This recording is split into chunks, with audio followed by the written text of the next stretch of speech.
I'm going to go back to 2005 season for this one, and this is Super Bowl XL. This is one of the most meaningful in like my childhood. I would have been 10 at the time, so this definitely kind of stuck with me.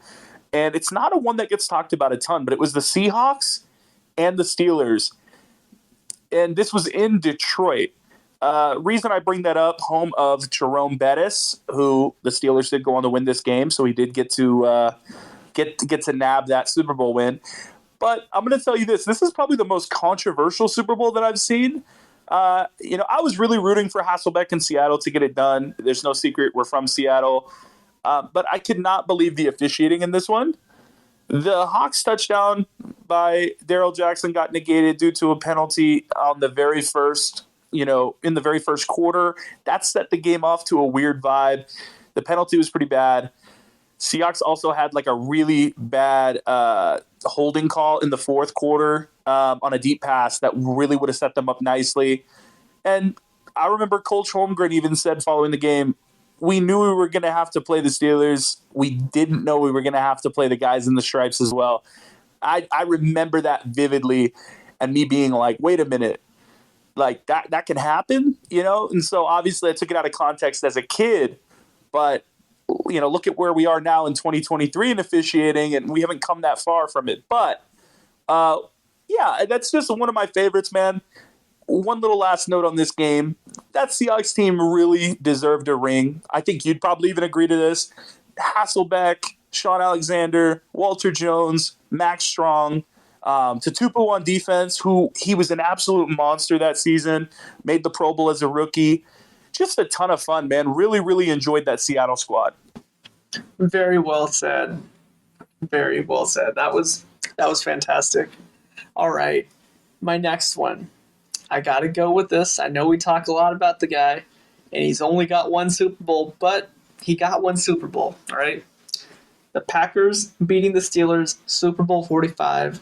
Rodgers getting it done very early in his career, and he seemed that the reign was, it seemed that he would win multiple. He seemed like he would win a lot, and here we are at the tail end, almost on the final chapter of his career, and he's only got that one Super Bowl. But it was great to see. And yeah, like the Steelers, yeah, they got it done in 2005, but that team could not get it done in 2011 right there.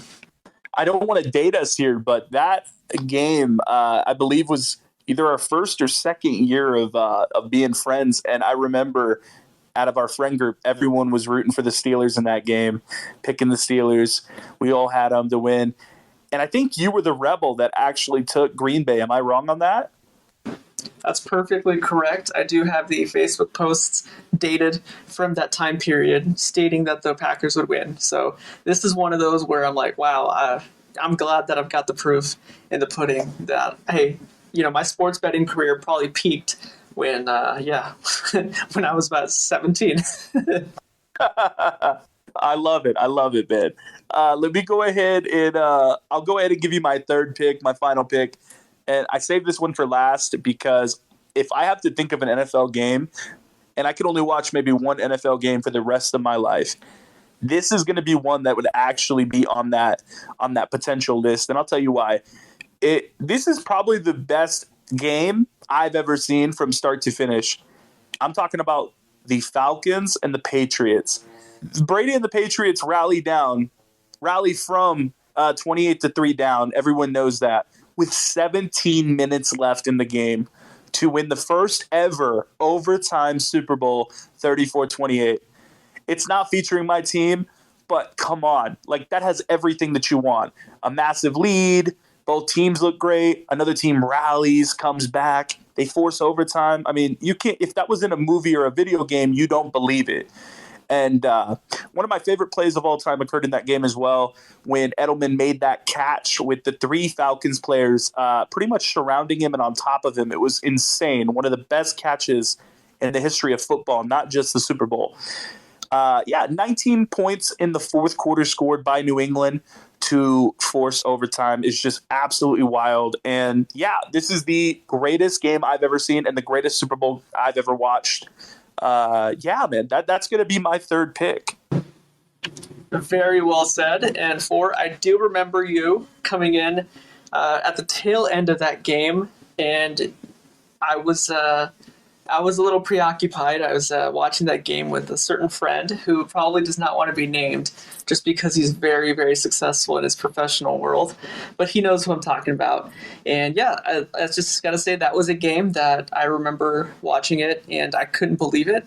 And I still gotta have to maybe rewatch that full Super Bowl. That was one where, what a comeback. Great to see it happen, and I just couldn't believe that they were able to get all those 2-point conversions the way they did as well. And hopefully you can attest to this. I was, when they were down, and I know everyone says this, but you and our friend who chooses not to be named, you both know that I was the entire time saying that the Patriots were going to rally and win that game. I never lost doubt. I do have to. Lost hope. Yes, you did say that, and I'll give you all the credit there for you were spot on about that. And it was just one of those games where I remember obviously having a couple too many cold beverages for a Super Bowl, but I still couldn't believe what Kyle Shanahan was thinking when he's snapping the ball with 15 seconds, with 20 seconds on the shot clock. Like, oh my goodness, right? On the game clock. It was just insane to see that. And then I remember that awful Matt Ryan sack that pushed them out of field goal range, right? So just a lot of statistical improbability going against the Falcons. Yeah, you're spot on. I mean, that sack on Ryan, I totally remember that moment and realizing that, this team can come back. I just wanted to say, too, sometimes late at night when I can't sleep, I kind of think about that game and I salivate at what the live odds might have been and how I could have probably retired and never had to work another day in my life if I had bet what I was confident betting on that comeback. But, it's neither here nor there.